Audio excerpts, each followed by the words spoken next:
দিশা নিজের বক্তব্য শেষ করে ফোন কেটে দিল। অ্যাডামও ফোনটা হাতে নিয়ে ভাবছিল এই মুহূর্তে সে পৃথিবীর সব থেকে অভিশপ্ত জিনিসটাকে হাতে ধরে রেখেছে। যাই হোক, নিজের ভাবনাটাকে সরিয়ে রেখে সে ফ্রেশ হয়ে ঘর থেকে বের হতে দেখলো তার শাশুড়ি সুরভি মল্লিক নিজের পার্টি বান্ধবীদের সাথে বসে গল্পগুজব করতেছে। হঠাৎই সুরভির এক বান্ধবী নিজের জুতোর দিকে তাকিয়ে বললেন, দেখ না সুরভি, তোর বাড়িতে আসার সময় আমার জুতোটা ছিঁড়ে গেল। সুরভি এতে এত চিন্তার কি আছে, তুই গল্পগুজব চালিয়ে জানা। এর মধ্যেই আমি আমার কোনো সার্ভেন্টকে দিয়ে জুতোটা মুচির কাছে পাঠিয়ে দেব। পার্টি শেষ হতে হতে তুই তোর জুতো পেয়ে যাবি। জবাবে মহিলাটি বলে উঠলেন, আরে না না, তার কোনো প্রয়োজন নেই। আমার দামি জুতো, আরে কোনো চাকর বাকরের হাতে দিতে চাই না। সুরভি হাসতে হাসতে বললেন, আরে যার কথা বলছি সে চাকর বাকরের থেকে একটু উপরের স্তরে, তোর কাজ ঠিকঠাক করে দেবে। ঠিক সেই মুহূর্তেই অ্যাডামকে ড্রয়িং হল থেকে যেতে দেখে সুরভি ডাক দিল, এদিকে। আরে জুতোটা ভালো করে মুচির কাছে নিয়ে যাও তো এখনই। সুরভির কথা শুনে ওনার বান্ধবী বলে উঠলেন, কি বলছিস তুই? সুরভির জামাইকে দিয়ে এসব কাজ করানো কি ঠিক হবে? বান্ধবীকে থামিয়ে দিয়ে সুরভি হেসে উঠে বলে উঠলেন, আরে কোনো ব্যাপার না, এসব কাজ ও অনায়াসেই করে ফেলে। তারপর বাকি বান্ধবীদের উদ্দেশ্য করে বললেন, আর কারো কোনো কাজ থাকলে বলিস, অ্যাডাম করে দেবে।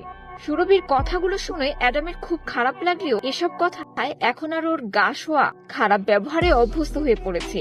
আর এইসব ভাবনার মাঝে হঠাৎই অ্যাডামের মনে পড়লো আজ ওর জন্মদিন। তো এ কথা একমাত্র ওই জানে, বাকি কারো ওর জন্মদিন নিয়ে কোনো মাথা ব্যথা নেই। অ্যাডাম শাশুড়ির দিকে চেয়ে বলার চেষ্টা করলো, কিন্তু মা এখন তো আমি দিশার একটা কাজে।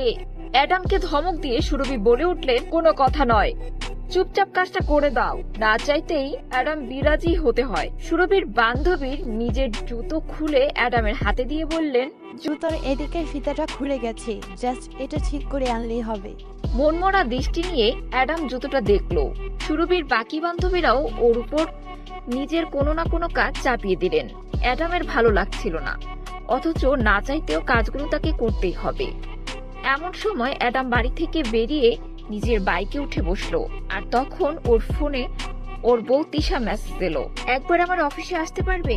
মেসেজটা পড়ে অ্যাডামের ঠোঁটের কোণে হাসি খেলে গেল। সারাদিন সমস্ত মন খারাপ সরে গেল।